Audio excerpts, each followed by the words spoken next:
예, 반갑습니다. 우리는 교회 박광리 목사입니다. 오늘 여러분하고 같이 이 은사 중심의 사역에 대한 부분 같이 나누려고 하는데요. 오늘 사실은 이렇게 인대인이라는 프로젝트 또 제자훈련이라고 제가 좀 이름을 했고, 우리는 교회라고 제가 6년 전에 개척한 이후에 저희 교회 안에서 좀 어떻게 하면 교회 안에서의 제자뿐만 아니고 교회 밖에서도 복음을 모르는 사람들, 또 신앙을 모르는 사람들과 복음 안에 있는 우리들이 함께 더불어 살아갈 수 있을까, 또 복음을 전할 수 있을까, 이런 고민 안에서 이제 나온 것이 인대인 제자훈련 또 프로젝트이고요.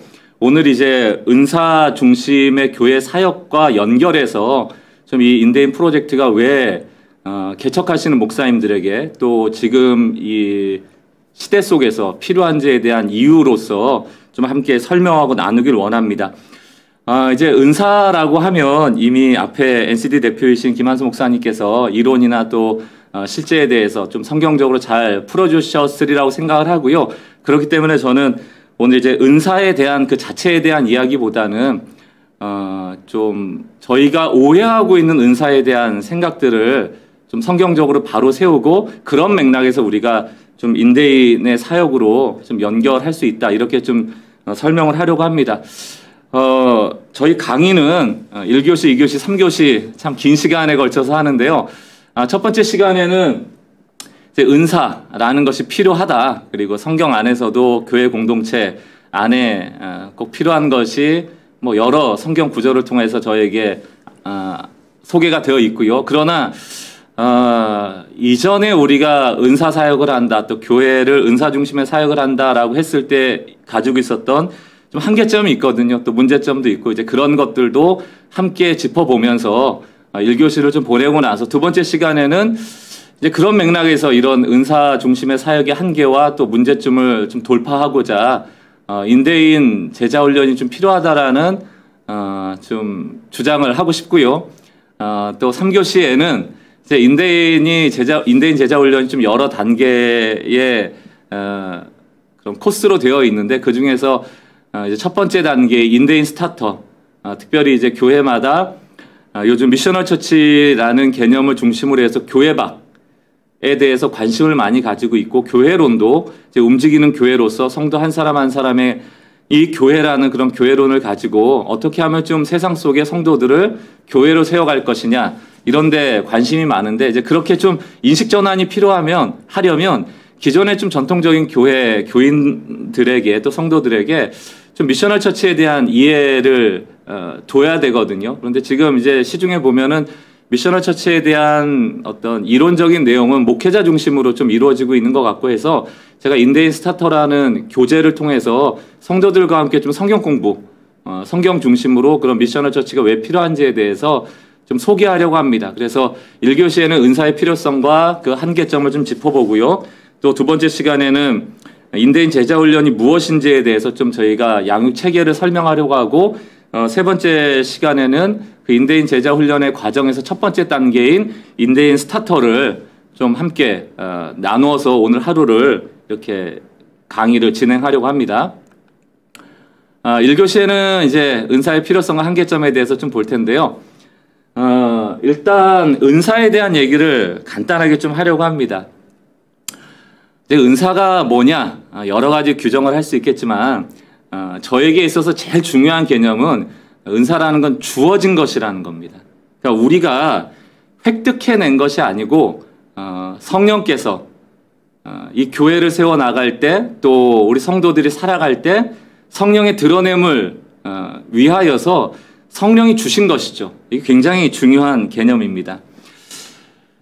저희는 이제 스스로를 발견하기 위해서 또 스스로의 뭐 성향이나 경향이나 성품이나 뭐 이런 것들을 좀 발견하는 그런 검사들이 많잖아요. 뭐 MBTI도 있고, 뭐 디스크, DISC라는 검사도 있고, 뭐 애니어그램도 있고, 예전에는 여러분도 경험하셨겠지만 교회 안에서 뭐 은사 검사도 많이 했습니다.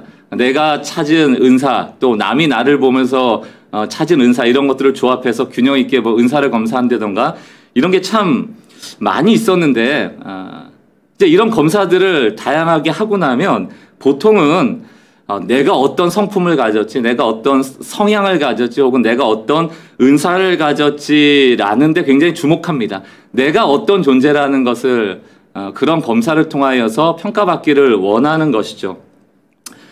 근데 사실 이런 검사를 하는 이유가 뭡니까? 내가 그런 성향, 경향, 은사를 가졌다라는 것도 중요하지만 다른 성향도 있구나. 또 다른 성품도 있구나. 또 다른 강조점도 있구나. 다른 은사도 있구나를 인정하는 것을 배우는 것이거든요. 그러면서 나의 단점은 무엇일까? 내가 갖고 있는 것이 갖고 있지 않은 것은 무엇일까?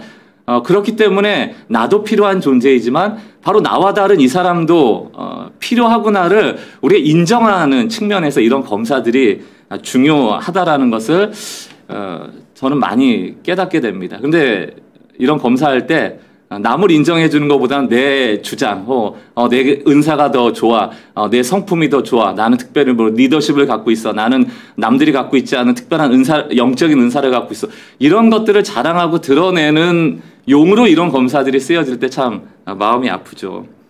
여러분, 우리가 이제 은사 얘기 하려고 하는데 은사는 주어진 거라고 했지 않습니까? 그럼 과연 이 은사라는 것이 신앙생활 오래 하고 성숙한 사람들만 받는 것이냐? 우리는 좀 특별한 은사 있잖아요. 예를 들어 병을 고치는 은사라든가 방언을 한다거나 예언을 한다거나 이런 은사를 가지신 분들을 보면서 참 특별하구나. 하나님이 나보다 더 사랑하시는구나. 저 은사가 내가 가진 것보다 좀 더 우월하구나. 이런 것들을 은연중에 평가하거나 생각할 때가 참 많다는 것입니다. 그러나 은사하고 신앙의 성숙도는 아무 관계가 없습니다. 아무 관계가 없다라고 표현하기는 어렵지만 큰 관계가 없다. 왜냐? 우리가 이 성경 안에서 이 은사라는 개념을 잘 보시려면 결국 은혜라는 개념하고 연관되어 있다는 걸 기억할 필요가 있지 않습니까? 잘 아시다시피 은혜나 은사, 이것은 카리스라는 선물이라는 개념에 근거하고 있습니다. 우리가 하나님께 은혜 받아서 구원을 받지 않습니까? 은혜로 구원을 입지 않습니까? 그 은혜라는 단어가 보상이나 대가와는 다르잖아요. 내가 한 것만큼 얻어내거나 내가 어떤 특별한 자격을 갖췄기 때문에 그 선물이 주어진 것과는 완전히 다른 개념의 은혜 아닙니까? 나는 자격이 없고 나는 공로가 없고 나는 아무것도 한 게 없고 오히려 로마서 5장에 보면 우리는 하나님과 원수되었고 우리는 죄인이었고 연약할 그때에 마침 그때 하나님이 시의적절하게 우리를 찾아오셔서 도저히 의롭다 칭함 받을 수 없는 그 상황에 은혜를 부어주심으로 믿음을 허락하시고 그 믿음 하나 보시고 우리를 의롭다 하는 이 사건, 이 구원의 사건을 우리가 은혜라고 말하는 것 아닙니까? 저는 한국교회 안에 참 하나님이 베푸신 큰 역사도 많았지만 가장 큰 문제점이라고 한다면 이 은혜가 보상이 된 것, 또 은혜가 마치 내가 잘한 것에 대한 대가처럼 여겨지는 것, 그런 의식들이 곳곳에 녹아짐을 통하여서 이 복음이 왜곡되고 기독교가 왜곡되는 현상들이 많이 나타난다고 생각이 듭니다. 그래서 저는 어느 곳에 가든지 세미나 요청이 오거나 특강 요청이 오면 첫 번째로 늘 주장하는 것이 종교와 복음을 비교하는 것이거든요. 기독교는 종교가 아닙니다. 기독교는 복음에 근거한 진리죠. 종교와 복음의 근본적인 차이는 방향성에 있는데 종교는 나로부터 출발을 해요. 내가 신을 찾는 겁니다. 내 목적에 따라서, 내 갈급함에 따라서 내가 도저히 극복할 수 없는 한계를 만날 때 나보다 더 뛰어난 신을 만들어냄을 통하여서 그 신을 통하여 내 한계를 극복하고자 하는 것, 이게 종교예요. 기독교는 종교가 아니죠. 왜? 기본적으로 기독교의 시작은 전적인 타락으로부터 시작하기 때문입니다. 우리는 하나님을 찾을 수도 알 수도 그분을 축구할 수도 없는 존재로서 타락한 존재였음에도 불구하고 하나님이 우리를 찾아오신 것이죠. 이게 복음이에요. 종교는 나로부터 출발하여 신을 찾고자 함을 주장한다면, 그래서 우상을 만들어내는 결과로 빠진다면, 자기의 탐욕스러운 원하고자 하는 것들을 얻어내는 쪽으로 간다면, 복음이라는 것은 우리는 뭐가 은혜인지 뭐가 좋은 건지조차도 모르고 있을 그때 가장 좋은 구원의 은혜를 우리에게 베푸신 사건, 이것이 은혜의 사건이고 이 기쁜 소식을 우리는 복음이라고 부르는 것 아니겠습니까? 그럼에도 불구하고 우리는 예수 믿은 이후에도, 은혜 받은 이후에도 이 은혜를 왜곡해서 내가 뭔가를 하면 하나님이 보상하실 거야, 내가 이만큼 열심히 하면 하나님이 그것에 따른 대가를 줄 거야 라는 식의 마치 또 다른 능력주의에 많이 빠져 있다. 그래서 새벽기도 안 했는데 복 받은 사람 보면 배 아프고요. 나는 새벽기도도 하고 철야도 했는데 하나님이 복 주시지 않는 것 같으면 짜증내고요. 이런 식의 신앙생활에 많이 빠져 있는 것 같아요. 그러나 로마서 3장 23절 24절 분명히 말하고 있지 않습니까?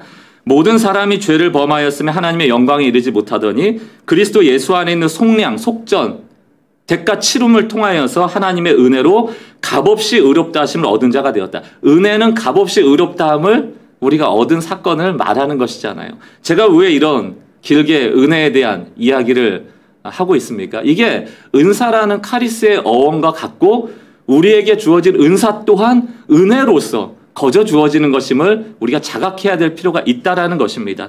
그러므로 우리가 은사에 대한 얘기를 할 때는 뭐 은사에는 여러 가지 종류가 있고 뭐 다양하게 있고 뭐 나는 어떤 은사가 있고 나는 무슨 은사를 받았고 이런 것도 다 중요합니다. 중요하지만 가장 근간에는 핵심적인 게 주어진 것이라는 것을 분명히 알아야 돼요. 그러면 이제 질문할 수 있죠. 그럼 도대체 은사의 주체가 누구냐? 그 성령님이죠. 성령님께서 주고 싶은 은사를 주고 싶은 사람에게 가장 적당하게 알맞게 허락하시는 것이죠.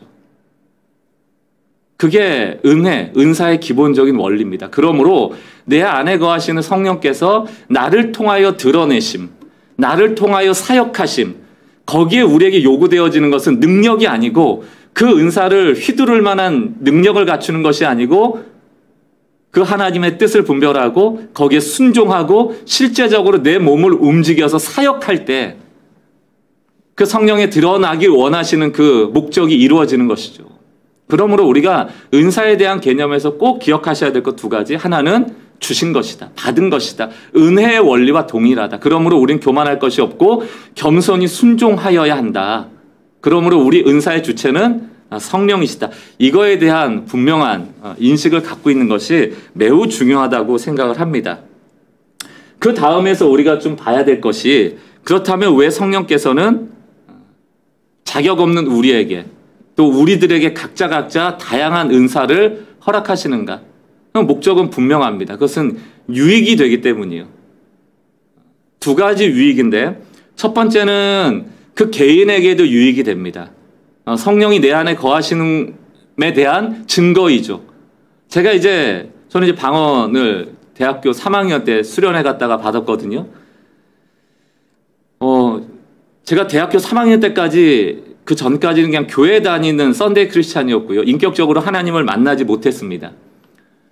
그리고 나서 이제 군대 다녀와서 처음으로 가는 이제 수련회인데 이제 군대 다녀와서는 또 교회도 잘 안 갔거든요. 이제 머리 막 빡빡 밀고 제대한 다음에 흉해 보인다 생각이 들어서 내 이렇게 머리 깎은 모습을 보여줄 수 없다 그래가지고 교회도 안 갔어요. 몇 개월 안 가고 언제 갔느냐 하면 이제 머리가 좀 길러서 갔거든요. 그때가 마침 이 청년부 여름 수련회였습니다. 그러니까 신앙이 굉장히 바닥이었을 때 제가 찬양팀 한다고 기타 치라고 그래가지고 그 앞에 서는 것도 겁먹들어가지고 갔었단 말이죠. 근데 거기서 3박 4일 수련회에서 제가 성령 체험을 한 겁니다. 큰 은혜를 받고 그 70여 명 모인 청년 안에서 굉장히 영적인 사건이 풍성하게 일어나 그 중에 제가 한 사람으로서 방언을 경험한 사람이 되면서 제 인생이 바뀌어진 거예요. 보세요, 여러분. 제가 그때 신앙이 좋아서 은사를 경험한 게 아니거든요.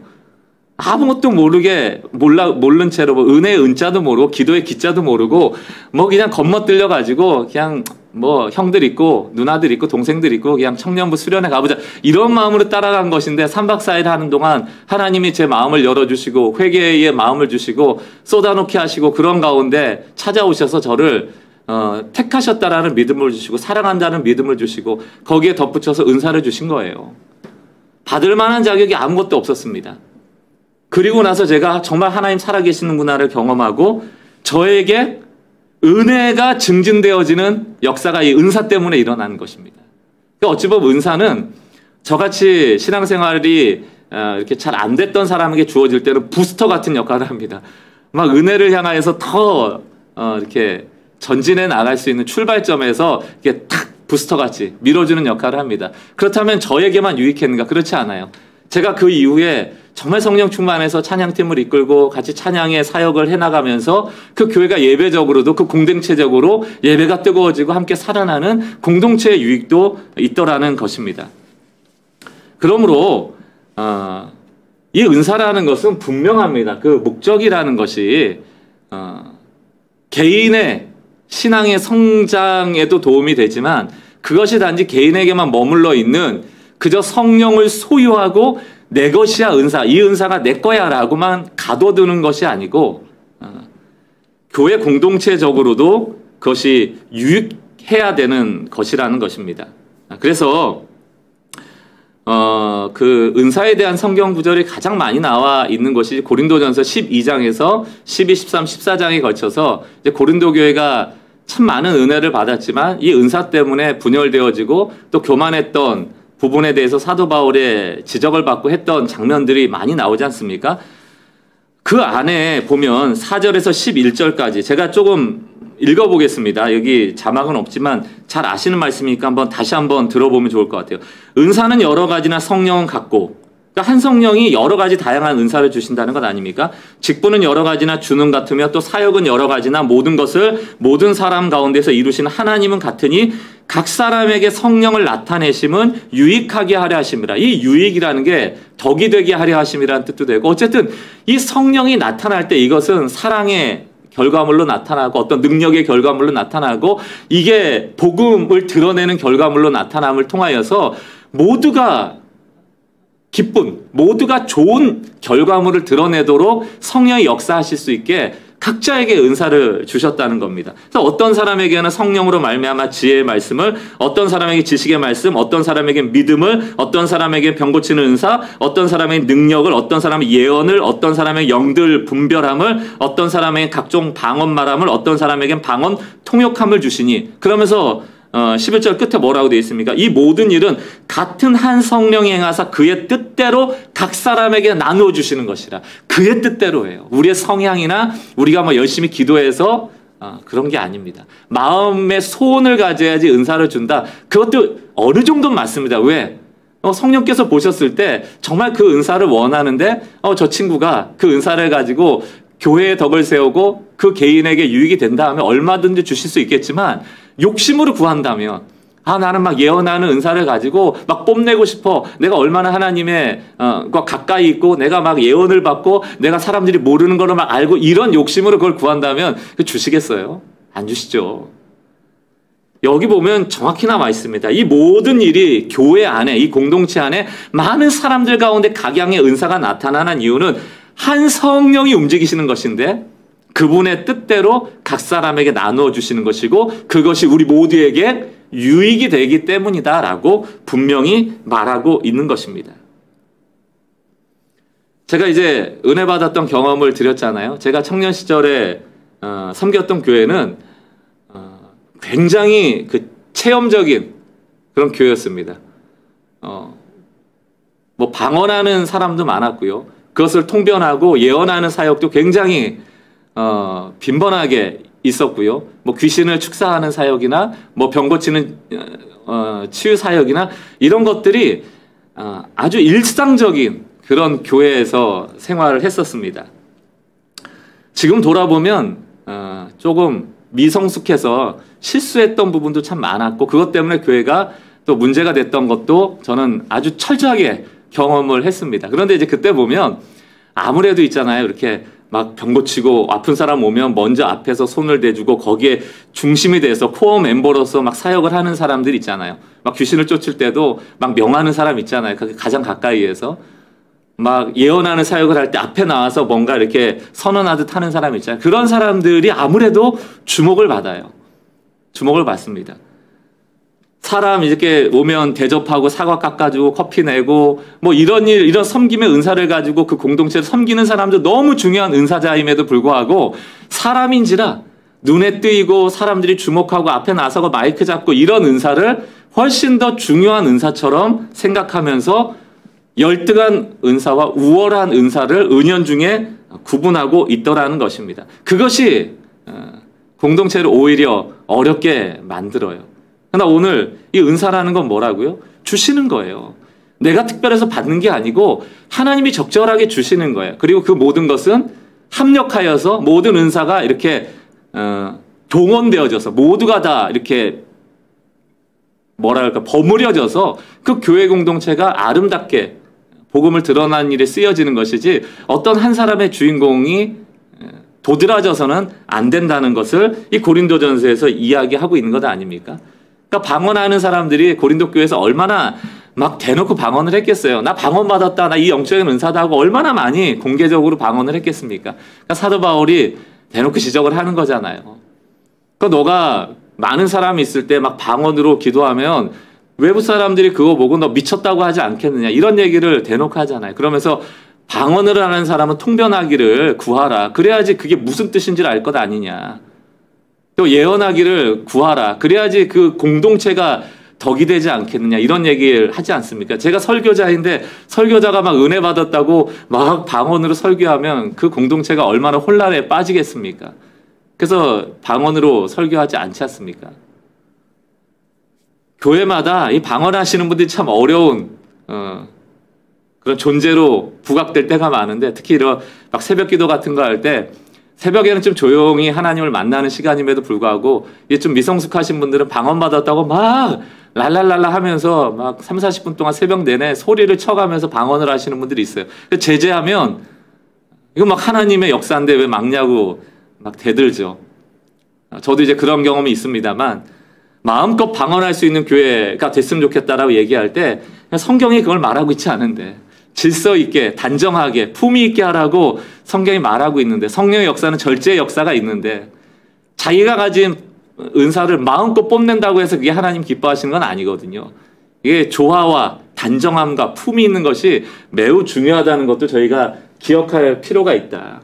그러므로 제가 생각할 때 이 은사라는 것은 나에게 어떤 은사가 주어졌다 보다 더 중요한 것은 다른 사람이 어떤 은사가 있으며 그 은사들이 어떻게 유기적으로 연결되어서 복음을 드러내는가, 그리스도의 영광을 드러내는가에 관심 가질 수 있는 성숙함이 필요하다. 그러려면 나에게 없는 것들에 대한 겸손함이 필요한 거예요. 그렇잖아요. 나는 방언을 가지고 있지만 통변하지 못한다면 하나님의 뜻이 비춰지지 않는다면 내 주변에 통변하는 사람이 나의 동역자 아닙니까? 내가 좀 섬기는 은사가 부족하다 하면 우리 교회 안에 그걸 잘 섬기는 분이 계셔서 그것을 보완함으로 이 교회만 오면은 그런 섬김을 받을 수 있는 공동체가 되어진다면 그분 덕분에 서로 이 교회가 아름다운 공동체로 세워지는 건 아닙니까? 그러므로 무슨 은사가 나에게 있다 자랑하지 마시고 내가 없는 것을 인정하고 저 사람 덕분에 이 교회 공동체가 더 아름답게 세워져감을 인정할 수 있다면 그것이 하나님이 기뻐하시는 공동체다라고 저는 생각을 합니다. 이런 측면에서 조금 더 구체적으로 저는 은사가 한국교회 안에서 조금 문제점으로 제기되어지는 부분에 대해서 조금 나눠보려고 합니다. 그리고 이것이 어떻게 보완되어져야 되는가를 통해서 좀 인대인 사역하고 좀 같이 연결고리를 만들어 보려고 하는데요. 첫 번째는 앞서도 잠깐 언급을 드렸습니다만 은사에 대한 좀 문제제기 첫 번째는 개인 소유화로서의 은사가 가장 큰 문제인 것 같아요. 그래서 앞서 은사가 어디로부터 오는가, 또 누가 이 은사의 주체인가, 주인인가에 대해서 우리가 명확히 알 필요가 있어야 된다라고 생각을 말씀드렸던 것도 이런 맥락입니다. 이게 개인 소유화로서의 은사, 그래서 다양성을 상실해버리고 내 은사만 중요해, 내 은사가 우월해, 너 은사는 열등해, 이런 것들이 교회 안에 좀 문화처럼 자리 잡고 있을 때 좀 교회가 어려움을 당하지 않나라는 생각이 들어요. 그리고 그 안에는 우월한 엘리트주의 같은 것들이 나타난다거나 또 열등한 은사, 성령이 열등한 게 아니잖아요. 그럼에도 불구하고 우리가 은사를 오해하기 때문에 그걸 열등과 우등의 구조로 생각을 하기도 하고 이제 이것 때문에 내가 더 우등에 싸우다가 고린도 교회 같이 교만과 분열이라는 또 다툼이라는 잘못된 방향으로 나가게 되는 일들이 있는 것 같습니다. 그래서 고린도전서 12장에서는 앞부분에서는 4절에서 11절까지는 은사에 대한 얘기를 하고 뒤에 이제 14절부터 27절까지 쭉 가면은 이제 은사에 대한 얘기를 하면서 공동체성에 대한 얘기를 한단 말이죠. 뭐라고 얘기합니까? 몸은 한 지체뿐만 아니요 여럿이니 만일 발이 이르되 나는 손이 아니니 몸에 붙지 아니하였다 할지라도 이로써 몸에 붙지 아니한 것이 아니오. 야, 내 은사가 더 우등하고 넌 열등해 라고 한다고 해서 남이 아니잖아요. 그 열등하다라고 하는 그 은사가 필요 없는 게 아니란 말입니다. 내 몸에서 떨어져 나가는 순간 우린 병이 드는 거거든요. 그것을 열등하게 여기는 순간 우리의 몸은 병이 드는 거라는 것입니다. 병이 들었다는 건 뭐예요? 눈에 병이 나면 눈만 아픈 겁니까? 눈 알만 아파요? 아니에요. 온 몸이 불편한 겁니다. 온 몸이 바르게 보지를 못하고 비틀거리면서 어지럽고 운전해서 어디 갈 수도 없고 눈알만 아픈 게 아니고 우리 온 몸이 눈의 통제를 받고 있기 때문에 우리의 몸이 아프게 되는 것의 결과를 가져온다는 것이죠. 또 중간쯤 가시면 그뿐 아니라 더 약하게 보이는 몸의 지체가 도리어 요긴하고 이거 정말 은사 강조하고 우등하다고 교만하신 분들이 꼭 들으셔야 되는 얘기인데요. 찬양에도 나오잖아요. 내가 연약할수록 더욱 귀히 여기사. 이게 영적인 원리입니다. 약자의 하나님이시잖아요. 낮은 자의 하나님이시잖아요. 이 영적인 원리를 모르고 내가 높아질 때 하나님은 항상 경고하시거든요. 교만해질 때 늘 끌어내리시거든요. 그러므로 우리가 이 가진 은사를 나 같은 죄인에게 주신 은혜로 받고 늘 겸손하고 다른 사람의 은사를 존중하고 함께 더불어 사역하고 그것을 통하여 아름다운 작품을 만들어내는 이런 조화로운 사람이 되어져야지 나만 우등하다라고 하는 것만큼 은사를 오해하는 사람이 없다. 더 약하게 보이는 몸의 지체가 도리어 요긴하고 우리가 몸에 덜 귀히 여기는 그것들을 더욱 귀한 것으로 입혀주며 우리 아름답지 못한 지체는 더욱 아름다운 것을 얻느니라. 그런즉 우리 아름다운 지체는 그럴 필요가 없느니라. 오직 하나님이 몸을 고르게 하여 부족한 지체에게 규정함을 더하사 몸 가운데서 분쟁이 없고 오직 여러 지체가 서로 같이 돌보게 하셨느니라. 너희는 그리스도의 몸이요 지체의 한 부분이니라. 이렇게 돼 있죠. 그러면 지금 은사라는 게 뭐예요? 누구 한 사람만 도드라지려고 하는 것이 아니고 모두가 중요하다. 너희 눈에 보기에는 그것이 좀 더 요긴해 보이고 이것은 좀 덜 요긴해 보일지 몰라도 하나님 입장에서 보면 중요하지 않은 게 하나도 없다. 아무리 작은 세포 하나라도 아무리 작은 장기라고 하더라도 우리 눈에 보이지 않는 발바닥이라 할지라도 가장 더럽혀지는 그 발바닥이라고 할지라도 그것이 우리 몸에 고장나 버리면 가장 큰 문제가 될 수 있다는 것을 지금 말씀하고 있는 것입니다. 그러므로 은사는 합쳐질 때 성령의 역사를 인정하고 아름답게 드러날 수 있는 것이다. 다시 한번 강조합니다. 내가 무슨 은사를 가졌냐도 중요하지만 다른 사람의 은사를 이해하고 연결되는 것이 더없이 중요하다. 저희 교회 이름이 이제 우리는 교회입니다. 이제 우리는 교회도 성도 한 사람 한 사람이 세상 속에 교회 되기를 원하는 마음으로 또 한 사람 한 사람의 은사가 이 교회 안에 하나로서 온전히 기능하도록 저희가 그런 이름을 졌는데 미국에 이제 프란시스 챗 목사님이라는 분이 계십니다. 이분이 뭐 제가 알기로는 몇십 명으로 개척을 했다가 몇천 명 되어지는 미국의 대형교회 목사님으로 뭐 굉장히 유명한 목사님 아닙니까? 특별히 청년들 사이에서는 영향력이 있는 목사님이시고 뭐 크레이지 러브 이런 책으로 뭐 사실은 세계적인 베스트셀러 목사님이시기도 합니다. 그런데 이분이 어느 날 그 교회를 사임하고 선교지로 떠나는 사건이 있었습니다. 제가 들어보니까 이분이 그때 이런 고백을 했다고 그래요. 이 교회가 몇천 명이나 되는 교회가 되었는데 이 교회의 은사가 딱 하나밖에 존재하지 않더라는 거예요. 그게 뭐냐면 설교자의 이제 입의 은사. 말하는 은사 하나 남고 나머지 수천 명이나 되는 사람의 은사는 다 사장되어 버리고 소파에 앉아서 쇼핑하듯이 그냥 에어컨 바람 맞으면서 좋은 얘기 들으러 오는 그런 방관자들이 다 되었다. 은사가 이 수천 명의 수천 가지가 되어지지 않고 이 담임 목사 한 사람의 은사로 유지되는 교회는 더 이상 교회가 아니다를 선언한 것입니다. 어찌 보면 본인의 목회에 대한 뭐 실패 선언이라고 할 수도 있죠.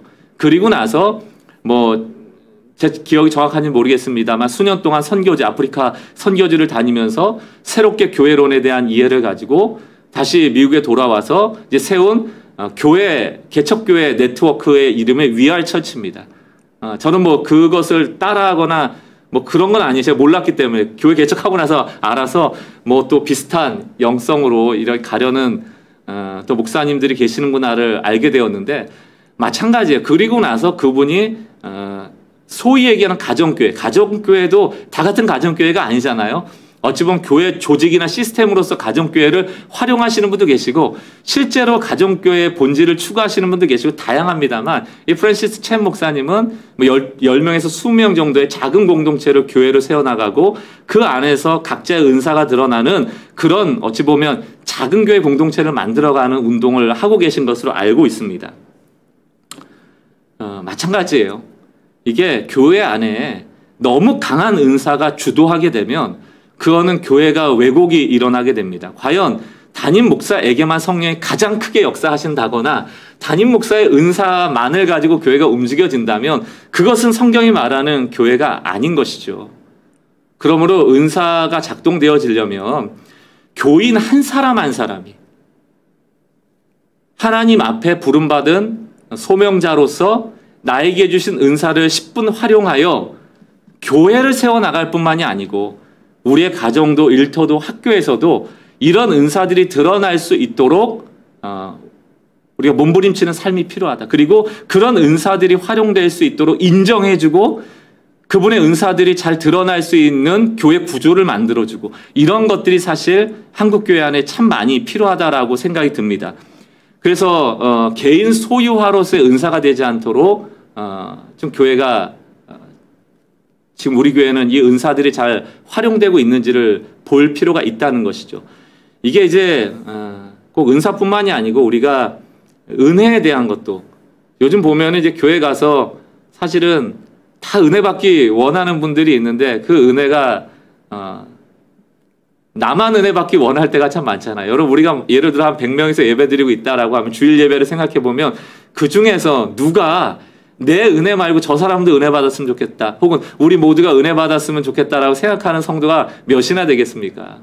그러나 아모스 말씀 같은 경우를 보면 하나님께서 아모스를 통하여서 그 북이스라엘을 향한 경고가 뭐였습니까? 공의와 정의라는 그 핵심 메시지 안에는 너희가 사람에 대해서 그렇게 무관심하고 옆에 있는 사람의 상황을 조금 더 살피지 않고 이해하지 않으면서 너만 성전에 나와서 말끔하게 절기에 맞춰서 제사 지내고 헌금하고 이러고 가는 예배가 맞냐? 그러면서 하나님이 규정하는 게 뭡니까? 그런 예배는 예배가 아니다라고 규정해주고 있는 거예요. 내 노래소리를 그쳐라. 너의 재물을 내가 흠양하지 않겠다. 내가 돌아보지 않겠다. 눈으로도 돌아보지 않고 그 재물도 냄새 맡지 않고 너 노래 소리도 안 듣겠다. 귀와 눈과 코를 다 막아버리시는 거거든요. 왜 그런가? 다른 사람한테 관심이 없기 때문이에요. 결국 공동체가 없는 다른 사람을 배려하지 않는 예배는 다시 말하면 은사든 은혜든 내 소유로서의 은혜, 은사를 주장하는 예배는 내가 받지 않겠다라는 하나님의 경고의 메시지거든요. 우리는 어떠한가? 은사뿐만이 아니고 지금은 너무 소유화가 많이 돼 있다. 제자 훈련을 봐도 라이센스 같아요. 내가 딴에서 내가 예수님의 제자다 혹은 내가 이제 이 교회에서는 그래도 리더급이다. 이런 자기 정체성의 위치만을 자꾸 높이는 일을 하고 이 공동체를 향하여 헌신이나 희생들이 점점 없어지고 있다. 나는 이제 제자 훈련 받았으니까 다 이루었다. 난 장로 됐으니까 다 이루었다. 목회자는 더 심각하죠. 더 심각하죠. 나는 목회자니까 다 이루었다 할 경우가 얼마나 많아요. 그래서 막 주님이 주신 꿈이나 뭐 계획들을 마치 이 교회에게 주신 것처럼 막 선언할 때가 얼마나 많습니까? 그렇지 않을 수 있잖아요. 성령이 모두에게 역사하시고 함께 기도하면서 만들어가는 그런 구조들이 되지 않는 한 담임 목사의 은사와 담임 목사의 영향력으로 주도되어지는 교회, 그것이 과연 건강성을 얼마나 지킬 수 있겠습니까? 그러니까 사단이 담임 목사 한 사람 치면 교회가 다 무너지는 것 아니에요. 좀 그런 교회로부터 우리가 좀 안전하게 우리를 보호하기 위해서라도 좀 소유화된 은혜나 은사들이 더 공동체성을 갖추어야 될 필요가 있다라는 생각을 많이 해보게 됩니다. 두 번째로 좀 은사에 대한 문제 제기를 하고 싶은 게 영적 성숙이 없는 은사, 열매가 없는 은사. 성령의 역사를 우리는 보통 두 가지로 좀 요약을 하는데 하나는 은사고요. 두 번째는 이제 열매지 않습니까? 이제 은사라는 것은 사실 좀 외적으로 드러나는 것입니다. 이미 주셨으므로 겸손하게 활용해야 되는 게 은사예요. 이미 주신 거예요, 그거는. 그러니까 내가 뭘 더 잘해야지 혹은 잘못하면 뺏어가고 잘하면 주고 이런 게 아니고 성령이 그분의 뜻대로 각자의 성도에게 각양의 은사를 주신 것이니까 여러분 찾아보시면 각자 은사가 있단 말이죠. 그것을 내가 잘 활용하면 됩니다. 그것을 드러내면 됩니다. 그러나 열매는 달라요. 이건 좀 내적인 부분입니다. 성품에 대한 부분이에요. 이것은 성령이 내 안에 거하신다고 그냥 거저 주어지는 것이 아니고 내가 순종할 때 맺혀지는 것이죠. 그러므로 성화와 연결이 돼 있어요. 우리가 예수를 믿자마자 거룩함의 완성에 이르면 얼마나 좋겠습니까? 그러나 그렇지 않잖아요. 우리가 이제 열매 맺어가야 되고 그것은 순종을 통해서 나타나는 거예요. 그러므로 은사는 이미 주셨으므로 겸손하게 우리가 해나가면 되는 것이고요. 내 삶에서. 열매는 앞으로 계속 이 열매를 맺어가기 위해서 순종해야 된다. 그러니까 은사를 가지고도 내적인 성숙함이 없을 수 있다. 우리 안에 성령이 계시다고 자동으로 은사가 생기는 것은 맞지만 자동으로 열매 맺히는 건 아니다. 그래서 이게 어려운 지점이에요. 참 은사자들 중에 문제 일으키는 분들이 많잖아요. 왜 그럴까요? 제가 이제 제 해석입니다. 굳이 순종하거나 내적으로 성숙하지 않아도 되니까 사역이. 목사로 치면 일주일 내내 그렇게 고민하지 않고 설교 준비 안 하고 내 삶에 어찌 보면 하나님께 순종하는 삶 안 살아도 여러분 성경 좀 보면 감동 주는 설교문을 얼마든지 만들어낼 수 있거든요. 성도들 얼마나 속일 수 있거든요. 나는 열매 맺지 않았지만 내가 가진 입의 은사를 가지고 좀 지혜의 은사를 가지고 지식의 은사를 가지고 얼마든지 성도들을 감동시킬 수 있어요. 하나님은 속일 수 없죠. 그러나 그 사람에게 내적인 열매가 약하기 때문에 그 성품이나 그 성숙함에서 미숙함이 드러날 때 교회가 문제가 생기게 되는 거예요. 새벽 기도를 하루도 빠놓지 않고 나가시는 권사님 이야기 뭐 아마 각 교회마다 있을 겁니다. 근데 늘 이 기도 많이 하는 권사님이 교회에 가장 큰 문제를 일으키잖아요. 왜? 말을 절제를 못하니까. 뭐 문제만 있으면 전달하고 왜곡하고 이르고 험담하고. 왜 그래요? 열심히 기도는 해도 내적인 성숙을 이루지 못했기 때문 아닙니까? 그래서 고린도전서 12장 31절 은사에 대한 얘기를 쭉 한 다음에 뭐라고 얘기합니까? 너희는 더욱더 큰 은사를 사모하라고 하면서 13장 1절에 나가면서 내가 천사의 방언을 할지라도 쭉 사랑이 없으면 nothing, 아무것도 아니다. 얘기를 하는 거예요. 너 은사 많냐? 자랑하냐? 그러나 이 사랑의 열매를 맺지 못하면 이게 성령의 열매잖아요. 그 은사가 무용지물 된다. 이것은 여러 가지 의미로 해석할 수 있지만 결국 성령께서 여러 가지 사역의 증상들을 드러낼지라도 그게 사랑이 덧입혀지지 않으면 그게 아름다운 결과물로 나오지 못한다. 저는 열매가 더 중요하고 은사가 덜 중요하다라든가 은사가 더 중요하고 열매가 덜 중요하다라고 말하진 않습니다. 그러나 이 두 가지가 분리될 수 없고 균형을 잡아야만 은사도 빛나는 것이고 우리도 스스로 성화의 길을 걸어가면서 영적인 보람을 가질 수 있다고 생각해요. 열매가 없는데 은사만 가지고 있다? 그럼 사람은 차가워집니다. 기능화되어져요.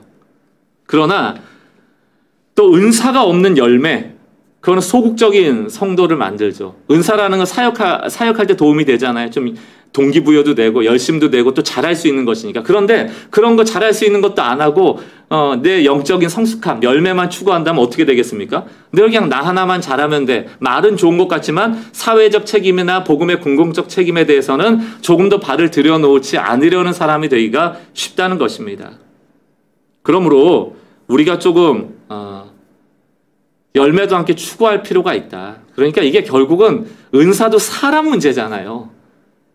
이게 성령이 직접 나타나셔서 막 일을 하는 게 아니고 사람을 통하는 문제이기 때문에 우리의 마음밭이 또 우리의 삶의 인격이 또 언격이 성품이 어떠한가에 따라서 은사적 사역도 잘 포장될 수 있다는 것을 우리가 기억한다면 은사, 하나님이 주신 은사는 최선을 다해서 드러내고 또 우리가 내적인 열매로서의 성숙은 순종을 통하여 치열한 영적인 삶을 통하여 우리가 맺어가야 된다는 것을 꼭 기억해야 됩니다. 마지막으로 은사와 함께 우리가 좀 문제 제기를 하면서 보완해야 될 게 뭐냐면 교회 안에 갇힌 은사, 이 부분을 좀 생각해 보셔야 됩니다. 질문을 드리자면 이런 질문이 가능할 겁니다. 여러분, 성령이 교회에 예배 드릴 때만 우리 안에 계시다가 이제 교회 밖으로 나가면 성령이 갑자기 우리 몸 안에서 빠져나오셔가지고 교회 안에만 계시고 너 혼자 세상에 잘 갔다 와라고 하시나요? 아니잖아요. 우리가 좀 일상의 영성이라는 것을 회복할 필요가 있는데, 일상의 영성이라는 게 뭡니까? 핵심적인 사항은 성령께서 우리 안에 거하시되 일상 속에서 함께 하시는 거잖아요. 우리가 어디로 가든지 함께 하시는 거잖아요. 우리가 어디로 가든지 성령께서는 우리의 삶에 동행하시는 것이잖아요. 이거는 교회론과도 관련이 있습니다. 교회가 무엇인가? 교회는 건물이 아니다. 이제 한국교회가 이건 다 구구단처럼 잘 외시는 것 같아요. 그러나 지금도 여전히 교회라는 건물 벽 안으로 들어올 때 내가 교회에 온 것이라고 생각하거나 그 안에 들어올 때 비로소 내가 신앙생활을 하고 있다라고 느끼는 성도들이 더 대다수인 것 같고, 세상 속에서는 뭘 어떻게 해야 될지 모르는 것 같아요. 코로나 이 시국에서도 교회 밖으로 나와 있으니까 내가 과연 지금 신앙생활 잘하고 있나? 내가 하나님과의 관계가 지금 잘 맺어지고 있나에 대해서 스스로 회의감에 빠지거나 고민에 빠져 있는 분들이 많은 것 같아요. 성령께서는 교회 안팎에 일하시는 분이시지 않습니까? 그렇다면 성령이 우리에게 나타내길 원하셔서 주신 은사 역시 교회 밖에서도 얼마든지 나타날 수 있다. 얼마든지 나타날 수 있다. 내가 속한 공동체가 교회 공동체만 있는 게 아니지 않습니까?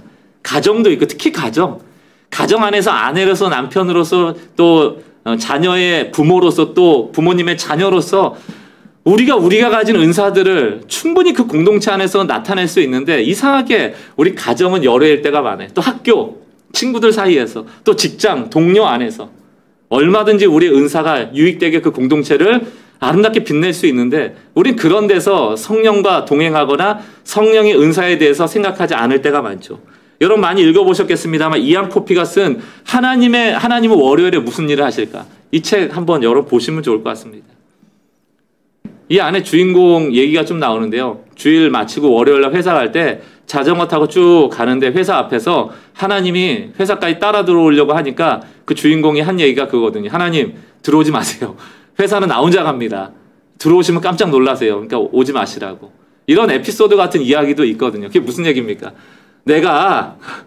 예수 믿는 내가, 성도인 내가, 하나님의 자녀인 내가 회사 들어가면 좀 모두가 바뀌어요. 그러니까 하나님 놀라실 거기 때문에 놀라시지 않으려면 그냥 회사 밖에서 기다리고 가세요. 나는 하나님과 동행할 수 없습니다. 이런 좀 재밌는 이야기를 하는 것이죠. 여러분, 저는 영적인 은사가 우리 일상 속에서도 얼마든지 펼쳐질 수 있다. 왜냐하면 복음이 전해진다는 것, 예수가 드러나는 삶이라는 건 교회 안에서만 일어나는 사건이 아니고 오히려 교회 밖에서 일어나는 사건이다라고 생각합니다. 그러므로 글쎄요, 은사라는 것이 단지 성경 안에 나와 있는 수십여 가지에 적혀진 것만 은사일까?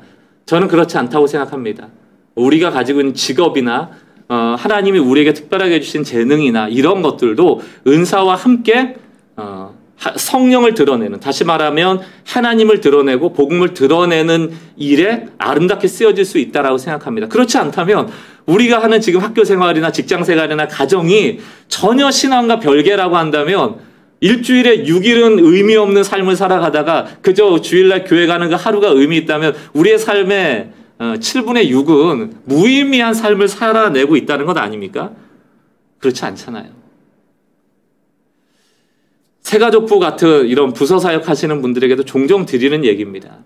우리가 교회에 와서 새로운 성도들을 이렇게 케어할 때 새로 오시는 분이다라고 해서 너무너무 잘 해주는데, 여러분 일주일 동안 모르는 타인에게 잘해주는 마음이 있는 사람이 그 연장선상에서 이것을 할 때 그게 나의 진정한 모습인 거지, 일주일 내내 섬김이나 이런 건 하나 안 하고 이기적으로 살다가 일주일에 하루 와서 여긴 교회니까 내가 포장하고 가면 쓰고 위선적으로 이 사람을 잘해준다 하면 하나님이 보실 때 뭐라 하겠어요? 저 김 집사는 도대체 교회 와서 하는 행동이 저게 진짜인지, 6일 동안 저 집에서 하는 행동이 진짜인지, 난 저 사람 속을 모르겠어, 이러시지 않으시겠어요? 여러분, 우리의 은사가 어디서나 유비쿼터스, 제한 없는 공간과 시간 속에서 하나님이 원하시는 때에 방법으로 드러날 수 있기를 바랍니다. 그래서 저는 은사가 굉장히 교회 공동체 안에서뿐만이 아니고 교회 밖에서도 중요하다라는 것을 여러분들에게 좀 역설을 했고, 또 단지 교회를 세우기 위한 시스템이나 아니면 교회용 은사로 제한되지 않기를 원하는 마음을 좀 피력을 했습니다. 왜? 교회는 건물이 아니다. 교회는 무슨 서울시 무슨 동 몇 번지 그 주소가 교회가 아니다. 성령을 모시고 살아가는 우리가 성전이고 우리가 교회됨이라면, 또 우리가 어디에 모여 있든지 성도의 모임이 또한 성령이 임하시는 모임이라면 어느 곳에서든지 우리에게 주어진 은사가 활용될 수 있어야 된다. 그런 측면에서 저는 은사가 중요한 게 아니고 은사를 받고 있는 사람이 중요하다. 사람.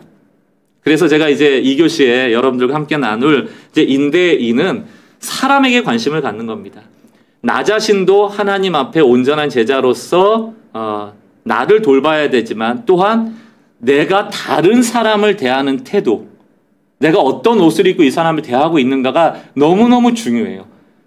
이 은사가 아름답게 포장되어질 필요가 있습니다. 그런 측면에서 저는 은사가 잘 드러날 수 있도록 우리가 교회 안에서 교회 밖에서 좀 그리스도인 다움, 또 제자 다움을 갖출 필요가 있다. 이런 의미에서 이제 다음 시간에 1교시의 내용의 연장선상에서 왜 인대인 이 제자 훈련이 필요한지에 대한 그 필요성을 좀 말씀을 드리고, 또 인대인 스타터를 함께 좀 맛보는 시간이 되었으면 좋겠습니다.